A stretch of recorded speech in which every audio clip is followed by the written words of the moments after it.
Selamat datang di Yukan Kenong Official. Tekan tombol subscribe, like, dan tinggalkan komentar di bawah serta nyalakan lonceng bila Anda menyukai video-video dari kami.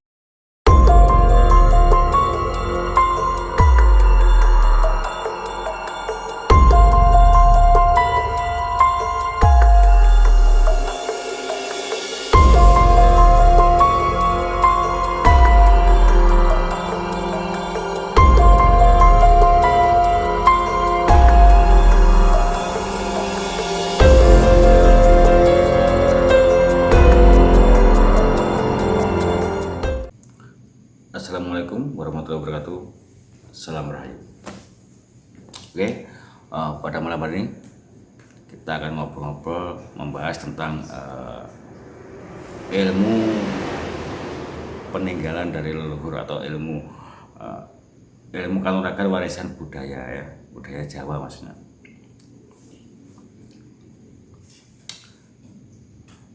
Ilmu kanuragan terdiri dari kemampuan melindungi diri dan menyerang secara supranatural.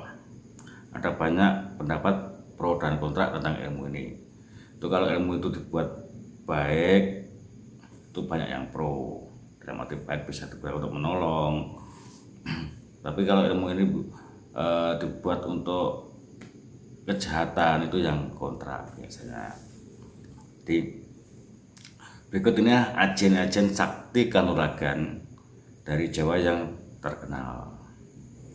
Yang pertama adalah Rawa Rontek.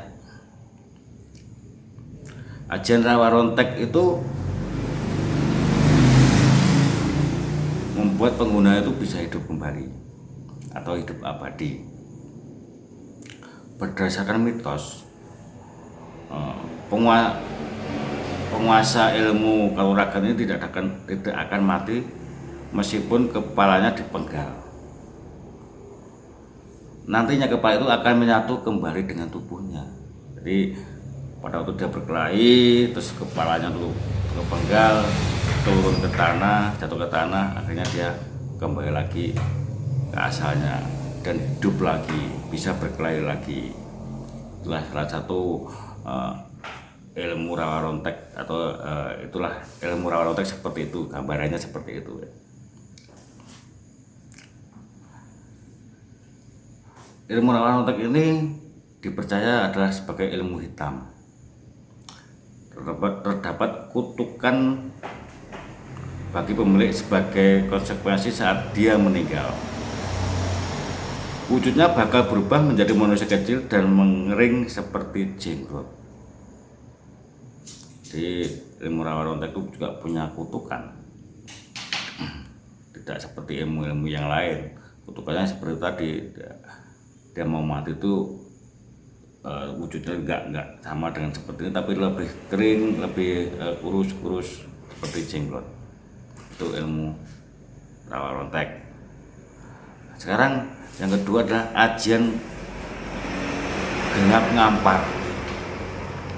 Ilmu kanuragan ini bakal membuat penggunanya memiliki sinar pelindung yang tidak dapat ditembus serangan manusia biasa.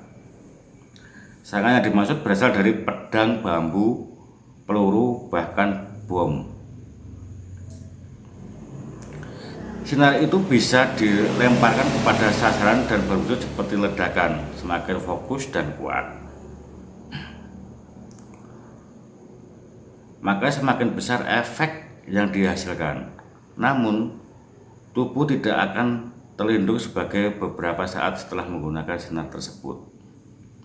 Jadi kalau ilmu itu tuh juga bisa melindungi, juga bisa mematikan.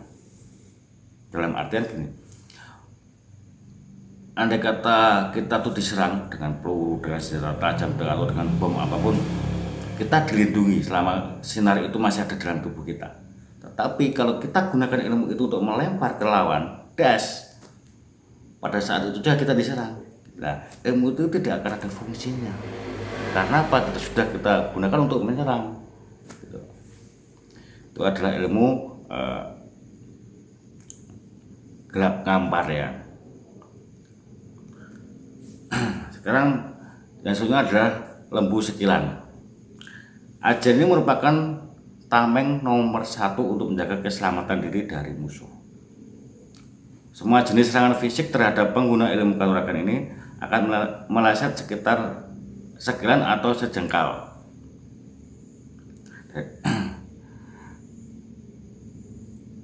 Aduh,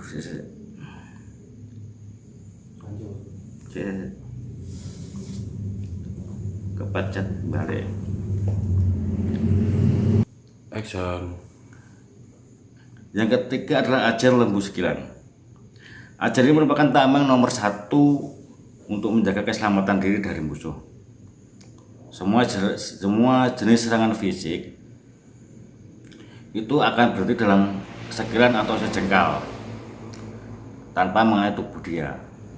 Ada kata dia itu dipukul atau ditendang atau itu akan berhenti, dia tidak akan bisa merasakan pukulan itu atau tendangan itu, karena di dalam tubuhnya itu sudah dilindungi jarak 1 kilan atau 1 jengkal, itu akan berhenti, tidak mengenai dalam tubuhnya.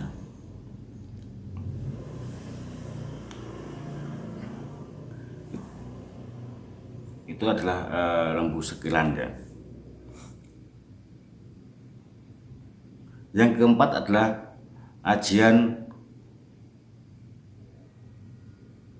waringin sungsang. Ajian ini punya dampak mematikan. Siapapun yang diserang, energinya diserap hingga merasa tidak berdaya.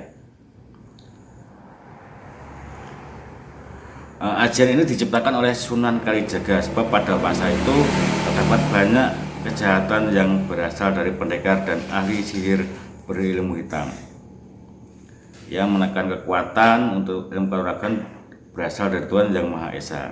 Jadi ajian waringin sungsang ini sebelum lawan itu menyerang atau pada waktu saat lawan itu menyerang, secara tidak langsung dia menyerap semua kekuatan, semua energi lawan itu untuk dirinya dan diserang lagi ke lawannya. Jadi kalau lawannya itu sudah energinya itu sudah hilang, bukannya hilang, tinggal sedikit, diserang dengan energi tambahan dari lawannya, otomatis dia akan jatuh. Jadi itu adalah 4 ajian Jawa yang pernah ada di Indonesia. Bahkan mungkin sampai sekarang juga ada, hanya orang-orang tertentu biasanya yang punya ajian ini, bukan sembarangan orang. Karena untuk mendapatkan semua itu butuh proses yang panjang dan butuh laku yang panjang juga. Jadi teman-teman sekian dari saya. Selamat malam. Assalamualaikum warahmatullahi wabarakatuh. Salam Rahayu.